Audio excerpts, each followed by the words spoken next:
Hello बच्चों, let's see the question. The question says that what are the two type of unemployment which are prevailing in rural area?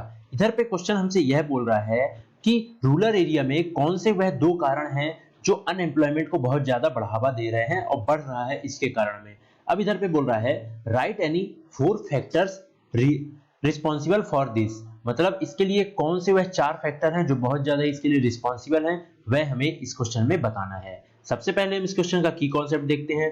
तो की concept है unemployment in rural area, यह इस question का की concept है। अब हम देखते हैं इस क्वेश्चन का करेक्ट आंसर।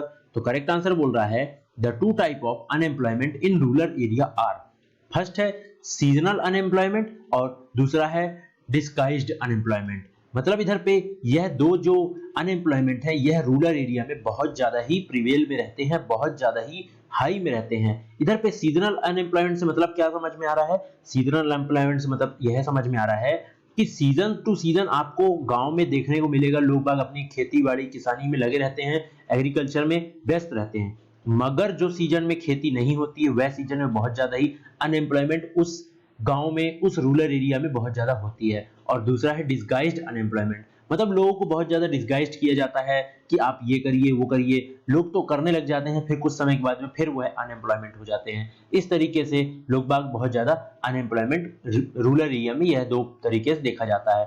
अब हम इसके 4 फैक्टर्स देखते हैं। 4 फैक्टर्स हमें इधर पे बता रहा है।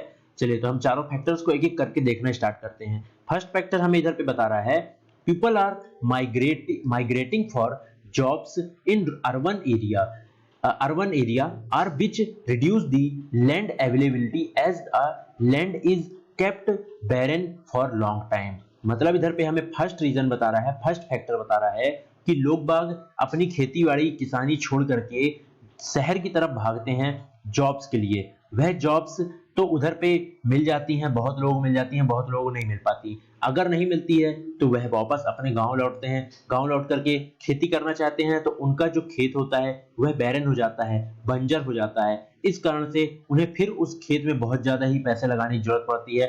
इस तरीके से न यह उधर के रह पाते हैं न इधर के रह पाते हैं। इस तरीके से यह बहुत ज्यादा ही फैक्टर्स अफेक्ट करता है। अब सेकेंड पॉइंट हमसे क्या बोल रहा है? सेकेंड हमसे बोल रहा है everyone in rural area does not have land, so some are dependent on other works। मतलब इधर पे हमें यह बता रहा है कि रूरल एरिया में सबके पास में लैंड तो नहीं होता है, इसलिए वह दूसरों के ऊपर डिपेंडेंस होते हैं, अदर के ऊपर। मतलब अगर मान लीजिए मेरे यहाँ खेती हो रही है, आपके यहाँ कुछ भी खेत नहीं है और आपको काम चाहिए तो काम मैं दूंगा, मगर आपको काम तो मैं तब दूंगा ना जब मेरे यहाँ खेती होगी। तो इस तरीके से यह फैक्टर्स अफेक्ट करता है, मतलब जब रिक्वायरमेंट होगी तभी मैं आपको रखूंगा, बाकी समय तो नहीं रख पाऊंगा। इस तरीके से यह भी एक फैक्टर है। अब थर्ड फैक्टर हम इधर पे देखते हैं। थर्ड फैक्टर हमें क्या बता रहा है? तो the land labours are not paid up to their use that it why they are not ready to work. मतलब इधर पे यह बता रहा है कि उन्हें मतलब उतना पेमेंट नहीं किया जाता है जितना पेमेंट करना चाहिए, इसलिए वह वर्क पे नहीं जाते हैं। कई बार ऐसे हमें प्रॉब्लम्स देखने को मिलते हैं। अब लास्ट पॉइंट हमें लास्ट फैक्टर्स क्या बता रहा है? तो इधर पे बता रहा है some places more members are working more than the requirement number. मतलब इधर पे यह बता रहा है कि कई जगह में हम देखते हैं लोगों की अवेलेबिलिटी मतलब होनी चाहिए 10, मगर उधर पे 20 काम कर रहे हैं। क्यों? क्योंकि उन्हें जॉब्स देना है। इस तरीके से यह फैक्टर्स अफेक्ट करते हैं। तो हमने इधर पे यह 4 फैक्टर्स देखे और इसके दो मेन अनएम्प्लॉयमेंट के रीजन बताएं कि रूरल एरिया में क्यों अनएम्प्लॉयमेंट बहुत ज्यादा होती है, और इसके हम चारों फैक्टर्स देखें। I hope you understand it well. Best of luck.